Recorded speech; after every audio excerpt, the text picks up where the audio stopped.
ਸਵਾਗਤ ਹੈ ਜੀ ਤੁਹਾਡਾ ਮਹਿਰਾਮਤ 2.0 ਤੇ ਪੀਐਸ ਟੈਟ 2000 ਦਸੰਬਰ 2022 ਨੂੰ ਲੈ ਕੇ ਆਪਾਂ ਐਮਸੀਕਿਊਜ਼ ਦੀ ਸੀਰੀਜ਼ ਸਟਾਰਟ ਕੀਤੀ ਹੋਈ ਹੈ, ਜਿਸ ਦਾ ਅੱਜ 9ਵਾਂ ਦਿਨ ਹੈ ਅਤੇ ਲਗਾਤਾਰ ਆਪਾਂ ਬਹੁਤ ਸਾਰੇ ਕੁਐਸਚਨ ਕਰ ਰਹੇ ਹਾਂ। ਬਹੁਤ ਸਾਰੀ ਵੀਡੀਓਜ਼ ਨੂੰ ਪਿਆਰ ਵੀ ਦਿੱਤਾ ਜਾ ਰਿਹਾ ਹੈਗਾ ਸਟੂਡੈਂਟਸ ਦੇ ਦੁਆਰਾ, ਬਟ ਘੱਟ ਲਾਈਕ ਅਤੇ ਘੱਟ ਸ਼ੇਅਰ ਹੋ ਰਹੇ ਨੇ ਜੀ। ਤਾਂ ਕਿਰਪਾ ਕਰਕੇ ਬੇਨਤੀ ਹੈ, ਵੀਡੀਓ ਨੂੰ ਵੱਧ ਤੋਂ ਵੱਧ ਸ਼ੇਅਰ ਕਰਿਆ ਕਰੋ ਅਤੇ ਪੂਰੀ ਦੇਖਿਆ ਕਰੋ, ਠੀਕ ਹੈ। ਵੀਡੀਓ ਨੂੰ ਅੱਧ ਵਿਚਾਲੇ ਨਾ ਛੱਡਿਆ ਕਰੋ, ਕਿਉਂਕਿ ਟੈਟ ਤਾਂ ਕਦੋਂ ਵੀ ਆ ਸਕਦਾ ਹੈਗਾ। ਤਾਂ ਤੁਸੀਂ ਆਪਣੀ ਤਿਆਰੀ ਨੂੰ ਹੁਣੀ ਜਾਰੀ ਰੱਖੋ, ਠੀਕ ਹੈ। ਮਾਸਟਰ ਕੇਡਰ ਵੀ ਆਉਣੇ ਨੇ, ਜਿਹੜੇ ਹੁਣ ਨਵੇਂ ਬੀਐਡ ਦੇ ਸਟੂਡੈਂਟ ਨੇ ਹੈ ਨਾ, ਜਿਹੜੇ ਤਿਆਰੀ ਕਰ ਰਹੇ ਨੇ, ਉਹ ਵੀ ਇਸ ਚੈਨਲ ਨਾਲ ਜੁੜੇ ਹੋਏ ਨੇਗੇ। ਸੋ ਕਿਰਪਾ ਕਰਕੇ ਪਲੀਜ਼ ਤੁਸੀਂ ਵੀਡੀਓ ਨੂੰ ਵੱਧ ਤੋਂ ਵੱਧ ਸ਼ੇਅਰ ਕਰਿਆ ਕਰੋ ਅਤੇ ਆਪ ਪੂਰੀ ਦੇਖਿਆ ਕਰੋ, ਠੀਕ ਹੈ। ਕਿਉਂਕਿ ਕੰਸੈਪਟ ਮੈਂ ਪੂਰਾ ਐਨਾਲਾਈਸਿਸ ਕਰਦਾ ਹੁੰਦਾ ਗਾ ਵੀ ਹਾਂ ਇਹ ਕਿੱਥੋਂ ਕੁਐਸਚਨ ਆਇਆ ਹੋਇਆ ਗਾ ਅਤੇ ਕਿਹੜੇ ਕਿਹੜੇ ਟੌਪਿਕ ਬਾਰ-ਬਾਰ ਪੁੱਛੇ ਜਾ ਰਹੇ ਨੇਗੇ ਪੀਐਸ ਟੈਟ ਦੇ ਵਿੱਚ। ਤਾਂ ਇਹ ਸਾਰੇ PYQs ਨੇਗੇ, ਉਹਨਾਂ ਦਾ ਐਨਾਲਾਈਸਿਸ ਹੁੰਦਾ ਗਾ, ਠੀਕ ਹੈ ਜੀ। ਅਤੇ ਜੇਕਰ ਚੈਨਲ 'ਤੇ ਨਵੇਂ ਹੋ, ਚੈਨਲ ਨੂੰ ਸਬਸਕ੍ਰਾਈਬ ਕਰ ਲਿਓ, ਬੈਲ ਆਈਕਨ ਆਲ 'ਤੇ ਕਲਿੱਕ ਕਰ ਦਿਓ। ਕੋਈ ਵੀ ਅਪਡੇਟ ਪੰਜਾਬ ਐਗਜ਼ਾਮ ਦੇ ਨਾਲ ਰਿਲੇਟਡ ਆਉਂਦੀ ਹੈ ਤਾਂ ਤੁਹਾਨੂੰ ਨਾਲ ਦੀ ਨਾਲ ਮਿਲ ਜਾਇਆ ਕਰੇਗੀ। ਸਭ ਤੋਂ ਪਹਿਲਾ ਸਵਾਲ ਅੱਜ ਦਾ ਦੇਖਦੇ ਹਾਂ ਜੀ, ਕੀ ਹੈ।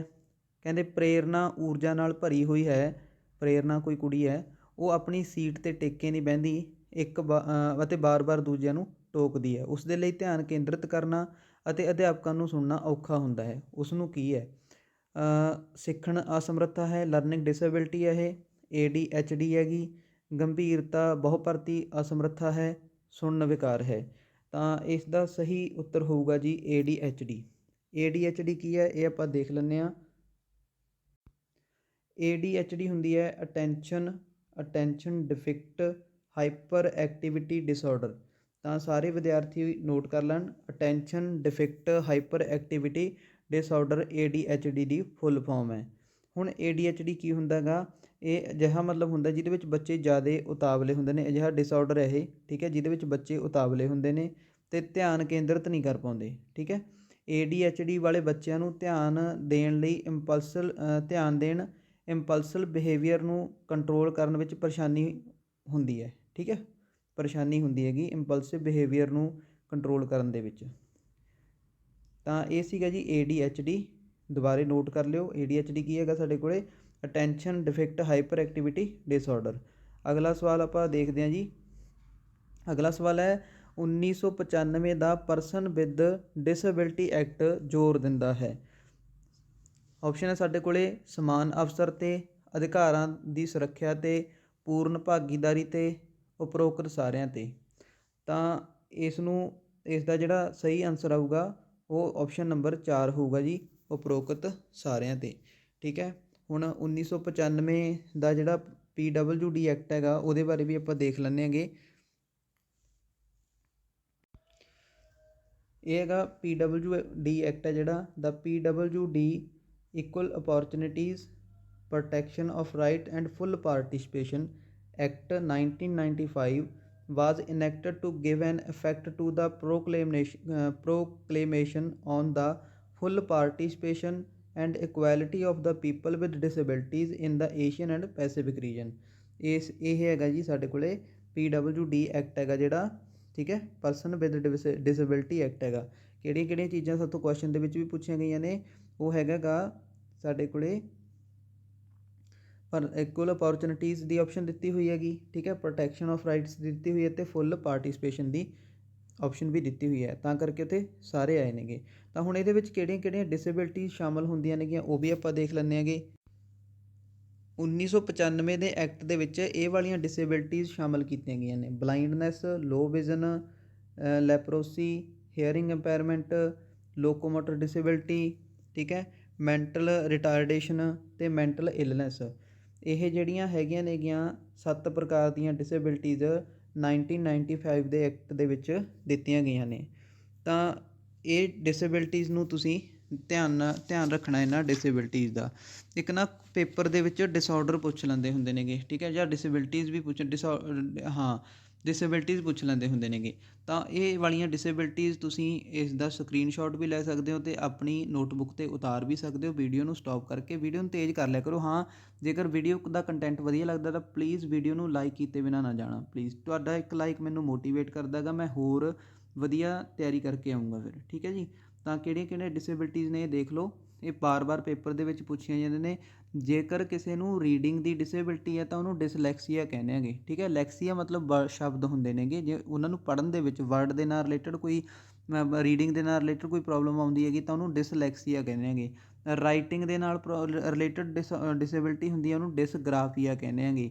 ਅਤੇ ਮੈਥ ਦੇ ਨਾਲ ਕੋਈ ਗਿਣਤੀ ਕਰਨ ਦੇ ਨਾਲ ਜੋੜ ਘਟਾ ਕਰਨ ਦੇ ਵਿੱਚ ਕੋਈ ਮਤਲਬ ਅਯੋਗ ਹੁੰਦਾ ਹੈਗਾ ਤਾਂ ਉਹਨੂੰ ਡਿਸਕੈਲਕੁਲੀਆ ਕਹਿੰਦੇ ਨੇਗੇ। ਅਤੇ ਜੇ ਕਿਸੇ ਨੂੰ ਮੋਟਰ ਸਕਿੱਲਸ ਦੀ ਪ੍ਰੋਬਲਮ ਹੁੰਦੀ ਹੈ ਤਾਂ ਉਹਨੂੰ ਆਪਾਂ ਕਹਿੰਦੇ ਹਾਂ ਡਿਸਪ੍ਰੈਕਸੀਆ। ਤਾਂ ਸਾਰੇ ਵਿਦਿਆਰਥੀ ਇਹ ਸਾਰਾ ਚਾਹੇ ਸਕਰੀਨਸ਼ਾਟ ਲੈ ਸਕਦੇ ਨੇ ਅਤੇ ਜਾਂ ਫਿਰ ਆਪਣੀ ਕਾਪੀ 'ਤੇ ਨੋਟ ਕਰ ਸਕਦੇ ਨੇ। ਬਾਰ-ਬਾਰ ਪੁੱਛੇ ਜਾਣ ਵਾਲੇ ਸਵਾਲ ਨੇਗੇ, ਚਾਹੇ ਉਹ ਸੀ-ਟੈਟ ਹੋਵੇ, ਚਾਹੇ ਪੀ-ਟੈਟ ਹੋਵੇ, ਚਾਹੇ ਕੋਈ ਕਿਸੇ ਵੀ ਸਟੇਟ ਦਾ ਟੈਟ ਹੋਵੇ, ਇਹ ਪੁੱਛਿਆ ਜਾਂਦਾ ਹੁੰਦਾ ਗਾ। ਸੋ ਇਹ ਤੁਸੀਂ ਵੈਰੀ ਇੰਪੋਰਟੈਂਟ ਕਰਕੇ ਵੀ ਮੈਂ ਇੱਥੇ ਲਿਖ ਦਿੰਦਾ ਗਾ, ਠੀਕ ਹੈ। ਵੈਰੀ ਇੰਪੋਰਟੈਂਟ ਇਹ, ਇਹਨੂੰ ਉਤਾਰ ਲਿਓ। ਅਗਲਾ ਸਵਾਲ ਦੇਖਦੇ ਹਾਂ ਆਪਾਂ।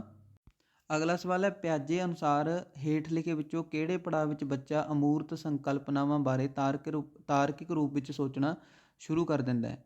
ਆਪਸ਼ਨ ਸਾਡੇ ਕੋਲੇ ਸੈਂਸਰੀ ਮੋਟਰ ਸੰਪੇਦੀ ਪ੍ਰੇਰਕ ਪੜਾਅ ਵਿੱਚ, ਫਾਰਮਲ ਆਪਰੇਸ਼ਨਲ ਉਪਚਾਰਕ ਸੰਕਿਰਿਆਤਮਕ ਪੜਾਅ ਵਿੱਚ, ਕੰਕਰੀਟ ਆਪਰੇਸ਼ਨਲ ਜਾਂ ਪ੍ਰੀ ਆਪਰੇਸ਼ਨਲ ਸਟੇਜ, ਠੀਕ ਹੈ ਜੀ। ਤਾਂ ਆਪਾਂ ਪਿਆਜੇ ਬਾਰੇ ਪੜ੍ਹ ਲੈਂਦੇ ਹਾਂ। ਜਿਹੜੇ ਪਿਆਜੇ ਬਾਰੇ ਕੁਐਸਚਨ ਆਏ ਤਾਂ ਪਿਆਜੇ ਬਾਰੇ ਜਿਹੜੇ ਕੁਐਸਚਨ ਬਾਰ-ਬਾਰ ਪੁੱਛੇ ਜਾਂਦੇ ਨੇ ਮੈਂ ਉਹ ਵੀ ਤੁਹਾਨੂੰ ਦਿਖਾ ਦਿੰਦਾ ਗਾ। ਪਹਿਲਾਂ ਆਪਾਂ ਇਹ ਕੁਐਸਚਨ ਦਾ ਆਨਸਰ ਜਿਹੜਾ ਹੈਗਾ ਉਹ ਦੇਖ ਲਈਏ। ਇਹਦਾ ਆਨਸਰ ਆਊਗਾ ਜੀ ਸਾਡੇ ਕੋਲੇ ਕੰਕਰੀਟ ਆਪਰੇਸ਼ਨਲ ਮੂਰਤ ਸੰਕਿਰਿਆਤਮਕ ਪੜਾਅ 'ਚ, ਠੀਕ ਹੈ। ਤਾਂ ਹੁਣ ਪਿਆਜੇ ਦੇ ਬਾਰੇ ਕਿਹੜੇ ਕੁਐਸਚਨ ਪੁੱਛੇ ਜਾਂਦੇ ਉਹ ਵੀ ਤੁਹਾਨੂੰ ਕਰਾ ਦਿੰਦਾ ਮੈਂ।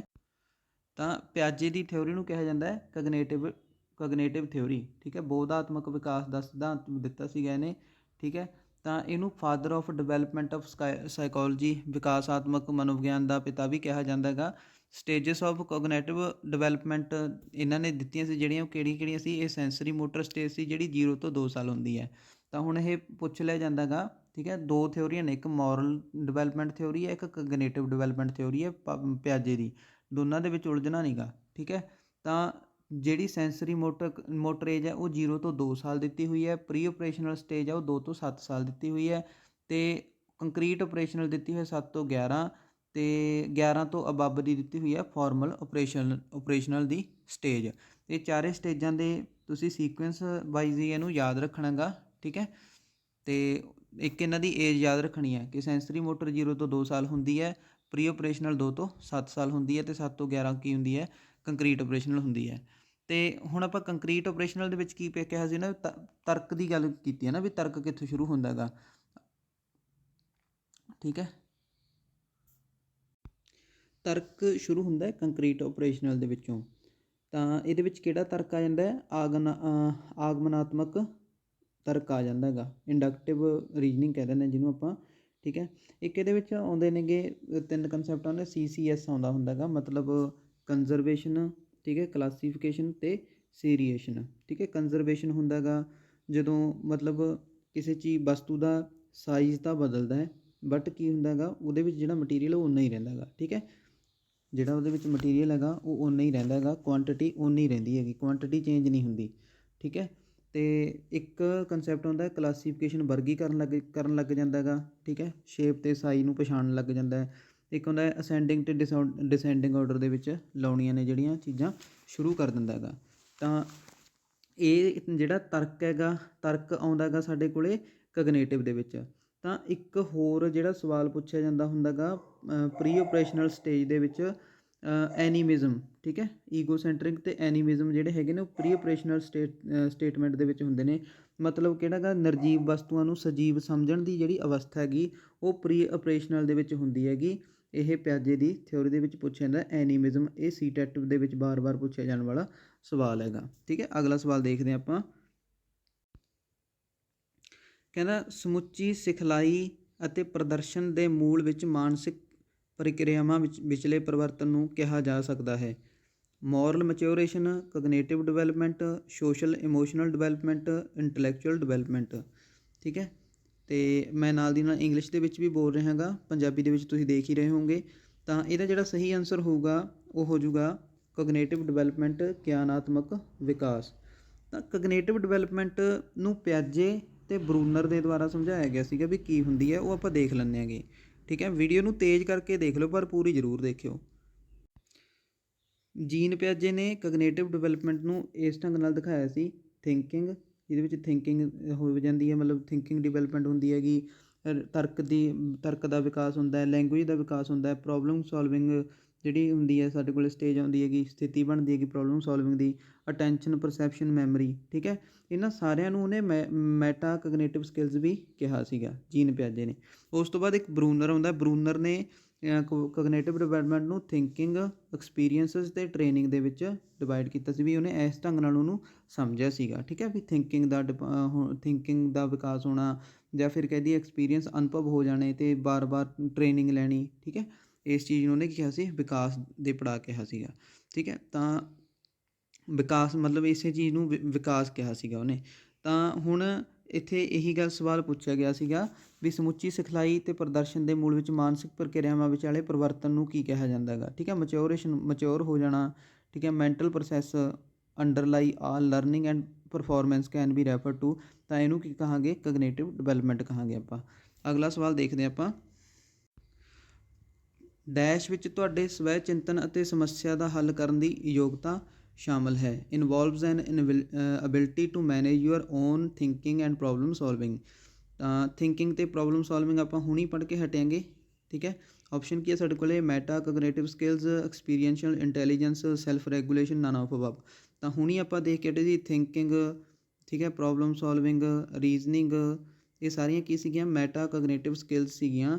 ਤਾਂ ਇਸ ਨੂੰ ਆਪਾਂ ਪਹਿਲਾ ਆਪਸ਼ਨ ਸਹੀ ਲਾਵਾਂਗੇ, ਪਹਿਲੀ ਆਪਸ਼ਨ ਇਸ ਦੀ ਕੀ ਹੋ ਜੂਗੀ, ਸਹੀ ਆਪਸ਼ਨ ਹੋ ਜੂਗੀ।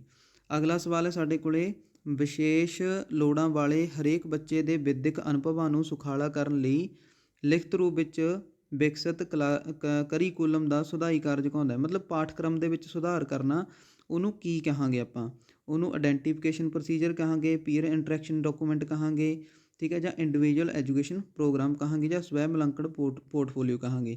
ਤਾਂ ਜਦੋਂ ਆਪਾਂ ਕਿਸੇ ਵਿਸ਼ੇਸ਼ ਲੋੜਾਂ ਵਾਲੇ ਬੱਚੇ ਦੇ ਲਈ ਕਰੀਕੁਲਮ ਦੇ ਵਿੱਚ ਸੁਧਾਰ ਕਰਦੇ ਹਾਂ, ਤਾਂ ਇਹਨੂੰ ਕਿਹਾ ਜਾਂਦਾ ਗਾ ਇੰਡੀਵਿਜੂਅਲ ਐਜੂਕੇਸ਼ਨ ਪ੍ਰੋਗਰਾਮ, ਵਿਅਕਤੀਗਤ ਵਿੱਦਿਅਕ ਕਾਰਜਕ੍ਰਮ, ਠੀਕ ਹੈ ਜੀ। ਅਗਲਾ ਸਵਾਲ ਦੇਖਦੇ ਆਪਾਂ, ਅਗਲਾ ਹੈ ਗ੍ਰਹਿਆਂ ਦੇ ਕਰਮ ਨੂੰ ਯਾਦ ਰੱਖਣ ਲਈ, ਮਤਲਬ ਇੱਕ ਰਾਈਮ ਦੇ ਵਿੱਚ ਯਾਦ ਰੱਖਣ ਦੇ ਲਈ ਇੱਕ ਬੱਚਾ ਤੁਕਬੰਦੀ ਕਰਦਾ ਹੈ, ਠੀਕ ਹੈ। A child form a rhyme to learn ਦਾ ਆਰਡਰ, ਠੀਕ ਹੈ। ਆਰਡਰ ਨੂੰ ਯਾਦ ਰੱਖਣ ਦੇ ਲਈ ਇੱਕ ਰਾਈਮ ਬਣਾ ਲੈਂਦਾ ਗਾ ਉਹ, ਠੀਕ ਹੈ। ਉਹਨੂੰ ਕੀ ਕਹਾਂਗੇ ਆਪਾਂ, ਹਿਊਰਿਸਟਿਕ ਮੈਥਡ ਕਹਾਂਗੇ, ਨਿਮੋਨਿਕਸ ਕਹਾਂਗੇ, ਚੰਕਿੰਗ ਕਹਾਂਗੇ, ਜਾਂ ਇਹਨਾਂ ਵਿੱਚੋਂ ਕੋਈ ਨਹੀਂ। ਤਾਂ ਇਹਨੂੰ ਨਿਮੋਨਿਕਸ ਕਿਹਾ ਜਾਂਦਾ ਹੈਗਾ, ਠੀਕ ਹੈ, ਨਿਮੋਨਿਕਸ ਕਿਹਾ ਜਾਂਦਾ। ਨਿਮੋਨਿਕਸ ਕੀ ਹੁੰਦੇ ਨੇ ਉਹ ਤੁਹਾਨੂੰ ਅਗਲੇ ਕੁਐਸਚਨ ਦੇ ਵਿੱਚ ਕਲੀਅਰ ਕਰ ਦੂੰਗਾ ਮੈਂ।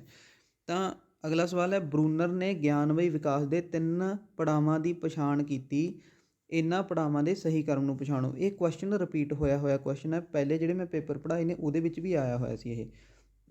ਤਾਂ ਇਹਨਾਂ ਨੂੰ ਸੀਕੁਐਂਸ ਵਾਈਜ਼ ਲਿਖਣਾ ਗਾ। ਪਹਿਲਾ ਹੈਗਾ symbolic, iconic, enactic, iconic symbolic, enactic, enactic iconic symbolic, ਅਤੇ ਸਿੰਬੋਲਿਕ ਇਨੈਕਟਿਵ ਅਤੇ ਆਈਕੋਨਿਕ, ਠੀਕ ਹੈ। ਹੁਣ ਇਹਨੂੰ ਯਾਦ ਕਿਵੇਂ ਕਰਨਾ, ਨਿਮੋਨਿਕਸ ਬਣਾਉਣੇ ਆ। ਨਿਮੋਨਿਕਸ ਆਹ ਵਾਲਾ ਪੁੱਛਿਆ ਸੀ ਨਾ, ਨਿਮੋਨਿਕਸ ਕੀ ਉਹਦੇ ਨਾਲ ਸਮਝ ਲਓਗੇ।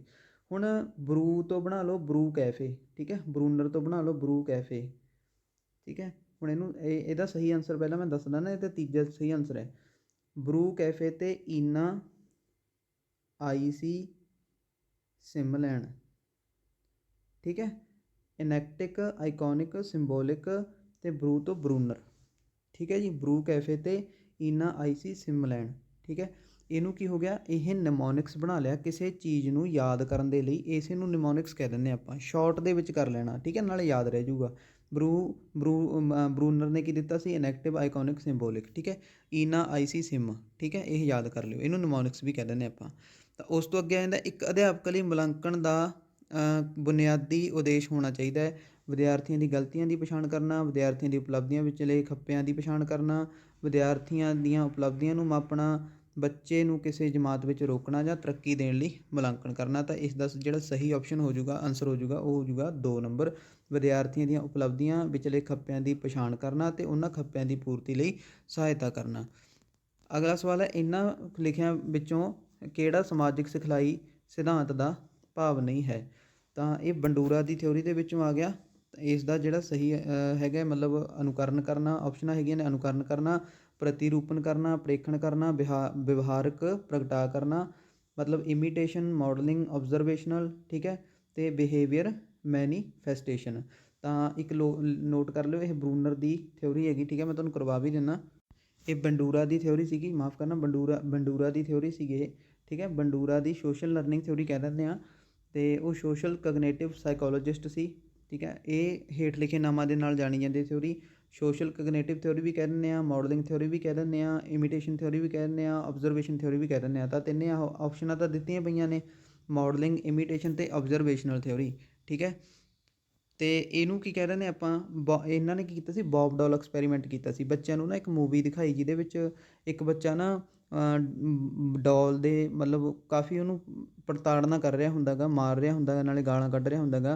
ਅਤੇ ਫਿਰ ਇਹ ਬੱਚਿਆਂ ਨੂੰ ਦਿਖਾ ਕੇ ਉਹ ਮੂਵੀ ਇੱਕ ਕਮਰੇ ਦੇ ਵਿੱਚ ਉਹੀ ਜਿਹੀ ਡੋਲ ਦਿੱਤੀ ਜਾਂਦੀ ਹੈ, ਤਾਂ ਬੱਚੇ ਹੂ ਇਮੀਟੇਸ਼ਨ ਕਰਦੇ ਨੇ, ਨਕਲ ਕਰਦੇ ਨੇ, ਉਵੇਂ ਕਰਦੇ ਨੇ ਉਹਦੇ ਨਾਲ, ਠੀਕ ਹੈ। ਤਾਂ ਇਹਦਾ ਜਿਹੜਾ ਇੱਕ ਸਵਾਲ ਹੋਰ ਵੀ ਪੁੱਛਿਆ ਗਿਆ ਸੀ ਰੈਸੀਪ੍ਰੋਕਲ ਡਿਟਰਮੀਨੇਸ਼ਨ ਦਾ, ਠੀਕ ਹੈ।